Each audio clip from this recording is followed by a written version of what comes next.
हाँ जी, क्या हाल है? नहीं, मैं तो ठीक हूँ। आप बताइए। आज ना कहानियों के बारे में बात करते हैं। कहानियाँ वही जो हम सबकी बहुत अलग है एक दूसरे से, लेकिन कहीं ना कहीं वो हम सबकी एक जैसी होती है।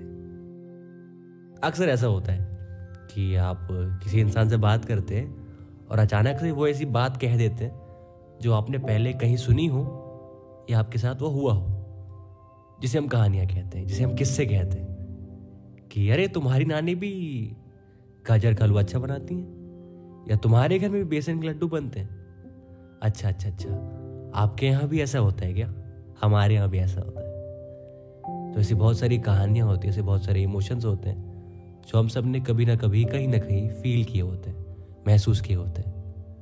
और हो सकता है कि वो फीलिंग, वो इमोशन वो दूसरे इंसान भी फील कर रहा हो इस वक्त या कुछ देर बाद। तो आज हम उसी के बारे में बात करेंगे। आज हम कहानियों के बारे में बात करेंगे। जय जोहार से होता हूँ, मेरा नाम तशीश है और आप सुन रहे हैं रोशनी। मुझे कहानियाँ सुनने का बहुत शौक है। मैंने अपनी लाइफ की सबसे पहली कहानी राजा और रानी के बारे में सुनी थी, और मेरे ख्याल से आप सबने भी सुनी थी। तो मैं जब वो कहानी सुनता था ना, तो मेरी एक आदत थी कि मैं ना अपने आप को उस राजा की जगह रख कर देखता था। तो मेरी दादी जब भी मुझे वो कहानी सुनाती थी, तो मैं अक्सर उनसे ये पूछता था कि दादी, राजा ने ऐसा क्यों किया, राजा ने वैसा क्यों किया? क्योंकि मैं ना अपने आप को वो राजा मानता था। मैं अपने आप को उस राजा की जगह रख कर देखता था कि अगर मैं वो राजा होता तो मैं क्या करता। और तब से ही ना एक आदत लग गई मुझे, दूसरों के कहानियों में खुद का किरदार ढूंढने की आदत। तो मैंने जब एकलव्य की कहानी सुनी थी, तो खुद को एकलव्य बना कर देखा था कि अगर मैं एकलव्य होता तो मैं क्या करता।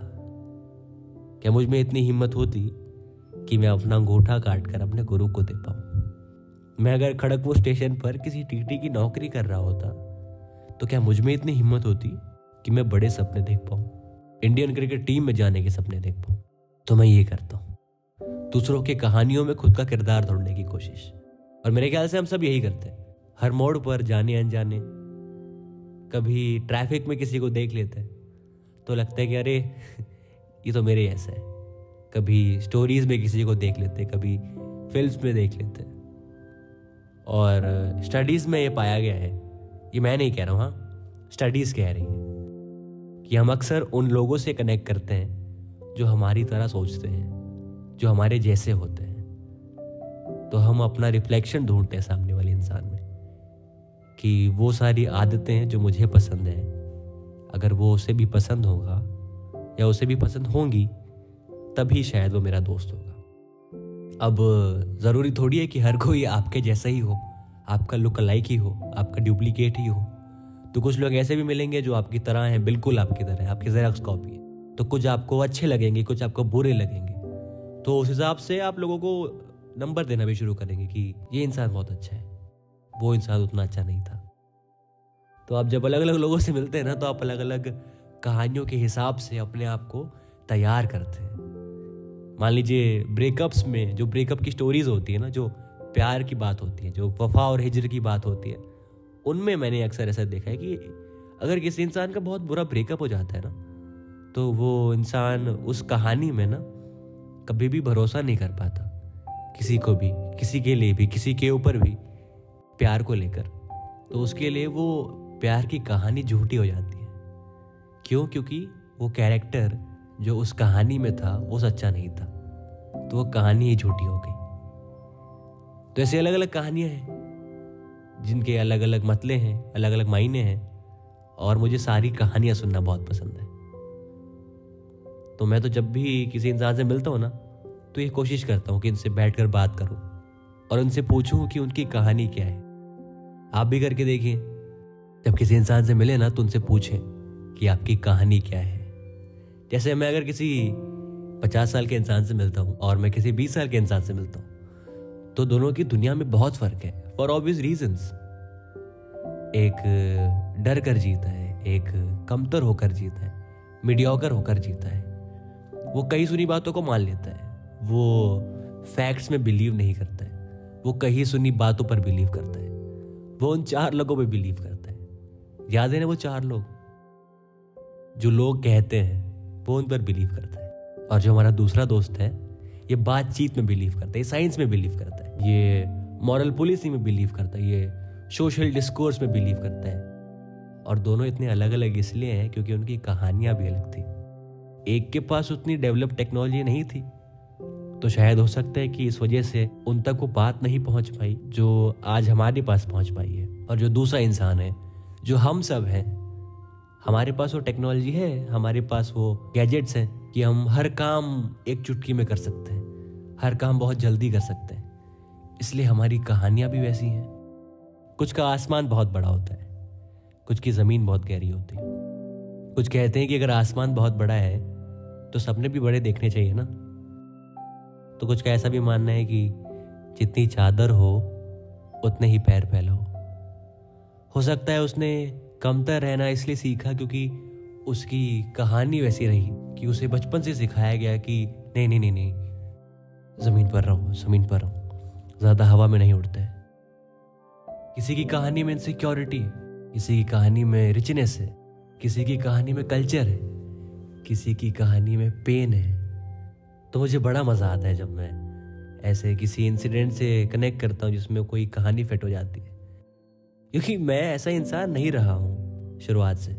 या हाल ही के 3-4 सालों में मैंने अपने आप को बदला और मैंने समझने की कोशिश की कि कोई भी चीज़ अगर होती है तो उसके पीछे का कारण क्या होता है। जैसे पहले मैं उन लोगों में से था जो लोगों को जज करते थे कि अगर कोई एक इंसान कोई चीज़ करता है तो हम उसके बेसिस पर उसको जज करते हैं, हम बिना उसकी कहानी जाने उस पर certain things, certain discourse apply कर देते हैं कि ये तो वैसा है, ये तो वैसा है। जैसे मान लीजिए किसी को इंग्लिश गाने सुनने पसंद है ना, तो हम अक्सर उनसे अच्छे से बात नहीं करते, मतलब हम उनको ऊपर के दर्जे पर रखते हैं कि अरे बड़े आए अंग्रेज चले गए, अपनी औलाद यहाँ छोड़कर चले गए। कुछ लोग जो ओल्ड स्कूल गाने सुनते हैं, जो 90s के शोरदा मोहम्मद रफ़ी सुनते हैं, हम उनको ओल्ड स्कूल बोलते हैं कि अरे यार क्या पुराने गाने सुन रहे हैं। और ऐसे बहुत सारी चीज़ें होती हैं, लेकिन हमको अगर उनकी कहानियाँ समझ में आएंगी ना तो हम उनको ये बोलना बंद कर देंगे। और मैंने भी ये कोशिश की और मैंने भी ये समझा और मुझे पछतावा है उस बात पर, लेकिन अब मैं बदल गया हूँ। तो मुझे समझ में आता है कि अरे वो जस्टिन बीबर इसलिए नहीं सुन रहा था कि उसे हमें नीचा दिखाना था, उसे जस्टिन बीबर इसलिए पसंद है क्योंकि उसने बचपन से जस्टिन बीबर के ही गाने सुने हैं। और शायद वो अपने आप को जस्टिन बीबर मानता है जैसे मैं अपने आप को मान रहा था, राजा। वो भी शायद उस कलाकार में अपना रिफ्लेक्शन देखता है जैसे मैं देख रहा था अपना रिफ्लेक्शन उस राजा में। तो आप जब हर चेहरे के पीछे की कहानियां सुनना शुरू करेंगे तो आपको धीरे धीरे समझ में आ जाएगा कि दुनिया इतनी बड़ी क्यों है। जो लोग कहते हैं कि दुनिया गोल है, लोग ये भी कहते हैं कि दुनिया गोल है, लोग ये भी कहते हैं कि दुनिया बहुत बड़ी है। मेरे ख्याल से शायद वो इसीलिए कहते हैं क्योंकि दुनिया में अलग अलग किस्म के लोग हैं और सबकी परेशानियां कहीं ना कहीं एक जैसी है। शायद इसलिए दुनिया गोल भी है और दुनिया बड़ी भी है। तो मुझे जब ये दोनों फिनोमिना साथ में देखना होता है ना, तो मैं कोई भी रैंडम पार्क या लेक के आसपास पहुंच जाता हूँ। जैसे रायपुर में एक जगह है तेली बांधा तालाब, कुछ लोग उसको मरीन ड्राइव भी बोलते हैं। तो मुझे जब ये फिनोमिना देखना होता है तो मैं शाम के आसपास, मतलब 6-7 बजे के आसपास वहाँ पहुँच जाता हूँ। तो वहाँ पर अलग अलग किस्म के लोग वहाँ पर आते हैं। कोई कपल वहाँ पर आता है, कोई लोग होते हैं जो जॉगिंग वहाँ पर करते हैं, कुछ लोग रनिंग करने वहाँ पर आते हैं, कुछ अपने पार्टनर्स के साथ वहाँ पर आते हैं, कुछ लोग मस्ती करने वहाँ पर आते हैं, कुछ रील्स बनाने आते हैं वहाँ पर, कुछ फोटोज़ खींचने आते हैं वहाँ पर, कुछ कॉलेज के बाद अपना हल्का बस्ता लेकर वहाँ पर आते हैं, कुछ ऑफिस के बाद अपना भारी बस्ता लेकर आते हैं, कुछ लोग होते हैं वहाँ पर चाय पीते हैं। हाँ, वहाँ की मसाला चाय बहुत अच्छी है, ट्राई करिएगा। कुछ लोग अपना घर छोड़कर वहाँ पर आते हैं, तो कुछ का घर ही मरीन ड्राइव है। तो ऐसे अलग अलग किस्म के लोग मुझे दिखते हैं वहाँ पर, और उन सब के चेहरों पर ना कहानियाँ अलग अलग हैं। कोई खुश है, कोई नाराज़ है, कोई परेशान है। तो मैं ना बस उनको देखकर ही सोचता हूँ अक्सर कि इन सारी कहानियों में कितनी अलग अलग बातें हैं, कितनी अलग अलग सीख है। तो मैं अगर किसी एक कहानी को भी बैठकर पढूं तो मैं कितना कुछ सीख सकता हूँ। तो मेरी पूरी कोशिश रहती है कि मैं जब भी किसी इंसान से मिलूं तो उनसे पूछूं कि आपकी कहानी क्या है। सुनकर थोड़ा अजीब लग रहा होगा, लेकिन मैं समझाता हूँ। देखिए, मैंने उनसे ये नहीं कहा कि आपकी जैकेट आपने कहाँ से ली। मैंने उनसे कहा कि आपकी कहानी क्या है। तो इस सवाल के लब्बे नुमान वो कुछ भी बोल सकते हैं। वो अपने बचपन की बात कर सकते हैं, वो अपने कॉलेज, अपने स्कूल, अपने घर, अपना शहर, उन्हें खाना में क्या पसंद है, वो कहाँ कहाँ घूमना पसंद करते हैं, उन्हें किस तरीके की मूवी पसंद है। और वो कोई भी इंसिडेंट, वो कोई भी तजुर्बा जो मुझे बताएंगे, उससे मैं बहुत सीख सकता हूँ। क्योंकि मैं किसी और की दुनिया में जाकर उनके तरीके से दुनिया कैसी चलती है वो देखूंगा। और यही सबसे खास बात है कि मुझे कहानियाँ सुनना बहुत पसंद है। क्योंकि मैंने पहले ही बोला था, मैं दूसरों की कहानी में खुद का किरदार ढूंढता हूँ। तो अगली बार आप भी किसी इंसान से मिले तो उनसे पूछ लें कि आपकी कहानी क्या है। शुक्रिया यहाँ तक सुनने के लिए। मेरा नाम तशीश है और आप सुन रहे थे रोशनी। तेरे लिए मैंने गाने कितने गाए, लम्हे हजार भी ये कम लगते जो बाटे